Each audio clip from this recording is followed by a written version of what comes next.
dogs played a pivotal role in the lives of Inuit and their precursors for thousands of years. They were a means of transportation. They were great hunters. They were a compass in the tundra. But most importantly, they were family. But dog sledding, as a means of transportation, as it once was, is no more. Colonization made sure of that. But in a tide of pride in Nunavik, dog sledding was brought back to life. Welcome to Geospective.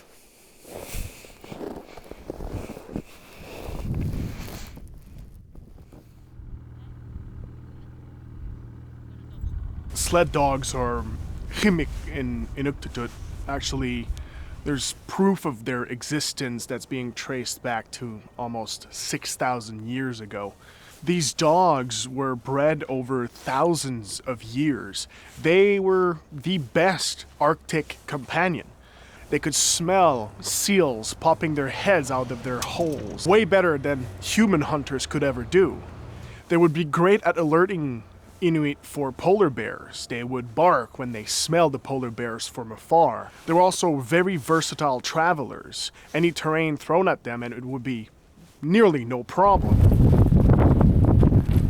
Even in conditions like these, where there's blowout snow, almost no visibility whatsoever, it's especially worse out of the tundra, the dogs would never get lost, no matter what. And that's all because of their sense of smell. They could always smell where home was. A funny story that was told to us. So we were on our dog teams trying to get back to our community, and it was in a storm, and we were traveling, and then the dogs stopped, and they didn't want to move anymore. Didn't know why they didn't want to move anymore. So we had to set up camp where the dogs stopped. So in the morning came, the storm had dissipated, and then they said, "Hey, we're home. We're next door to our home." The dogs had brought them home, and they didn't know it, that they were home.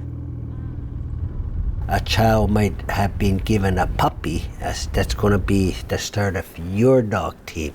So that's how it was. They was handed down to the children, so they started making their own dog teams. I never had that opportunity because that was taken away from us.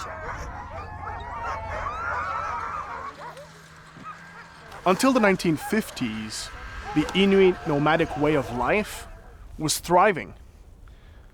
But in just a decade, all of that would be gone. So while I was in Count George, a lady came on the radio and started talking about dogs being shot.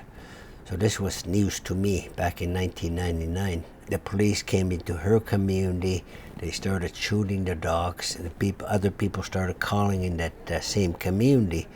So I said, I wonder if this happened in the other parts of Nunavik. So I started asking these questions to the Inuit community, and they started confirming that yes, the police had come to their community and shot their dogs. When Peter heard about what happened, he started an investigation to understand what truly happened and the extent of the damages caused. We're talking hundreds of dogs that were shot, not just a few, but hundreds of dogs that were killed off. We suspected bureaucrats working for governments. They had to go to the outpost camps, and they were tired of going to these outpost camps, and one of the things they started doing was trying to bring everybody into communities to live in the communities, because as you know, Inuit were nomadic. They didn't stay in one spot where they went where the animals were.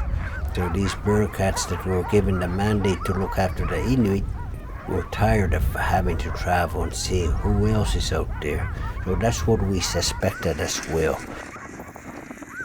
In 2010, Ivakkak decided to hire a Quebec judge, Jean-Jacques Coteau, and he himself went from community to community, spoke to elders, and uncovered the stories. Police would be waiting at the training post and shoot those dogs while that person is getting supplies for his family, leaving his family. So it was a very, very sad story.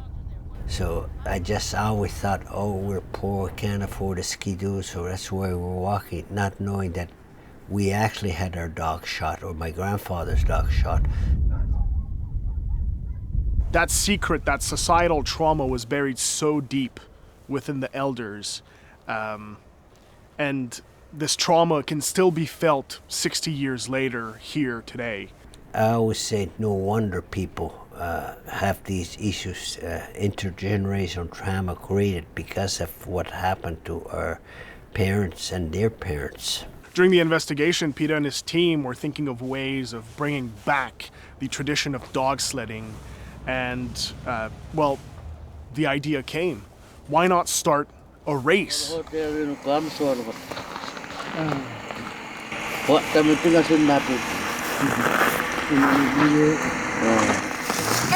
the ice, please! Get off the ice, please!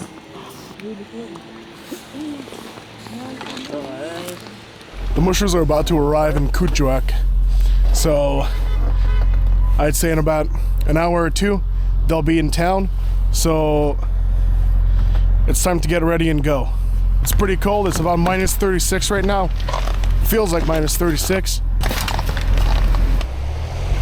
So I'm here at the destination. So the mushers have been traveling already from Kangerlussuaq to Kuujjuaq. They've been traveling for, I believe, 4 days now, traveling about 200 kilometers to get here.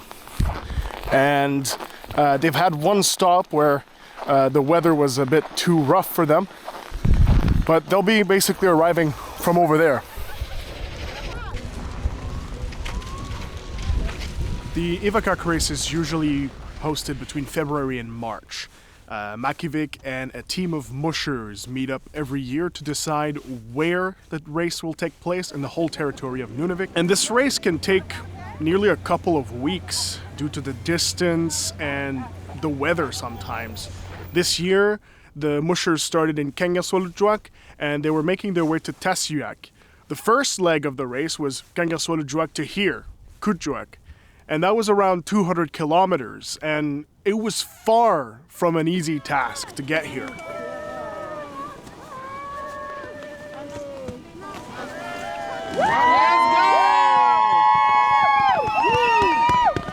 The trail that they just took between George River and Kuujjuaq is the toughest trail in Nunavik. Really? By far. There's soft snow. There's mountainous terrain. So you're constantly going up and down, up and down. This is physically and mentally exhausting on you. Being a musher during Ivakkak race is waking up at 6 a.m., feeding the dogs, giving medicine to the dogs, and starting the race. You barely have anything to eat yourself.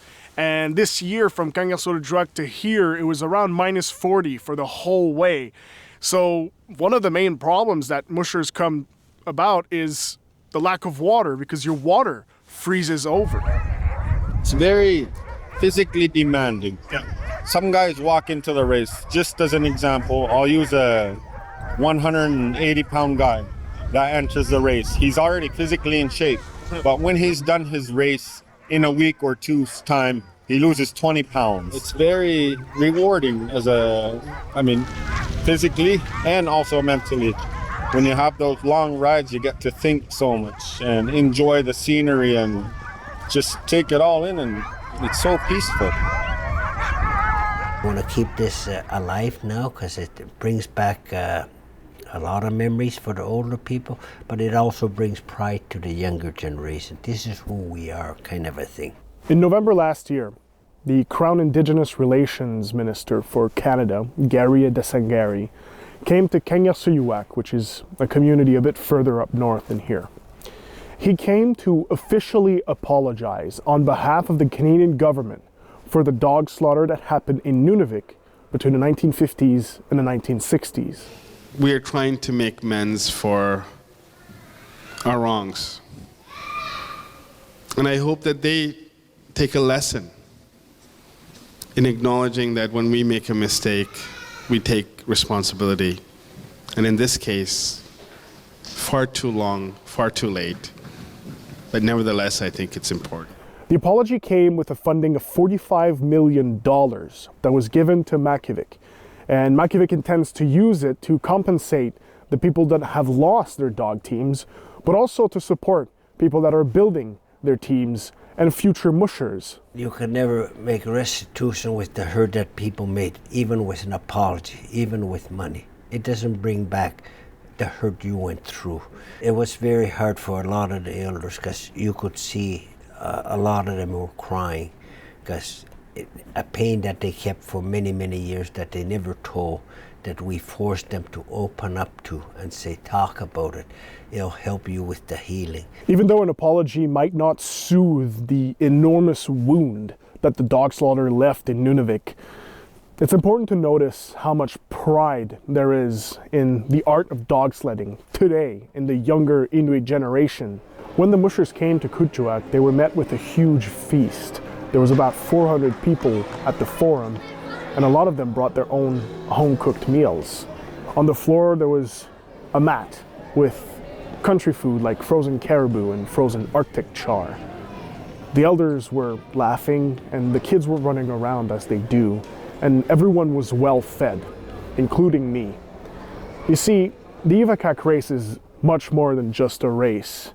It's the living proof that the Inuit traditional way of life still lives on after facing so much adversity. Thank you for watching.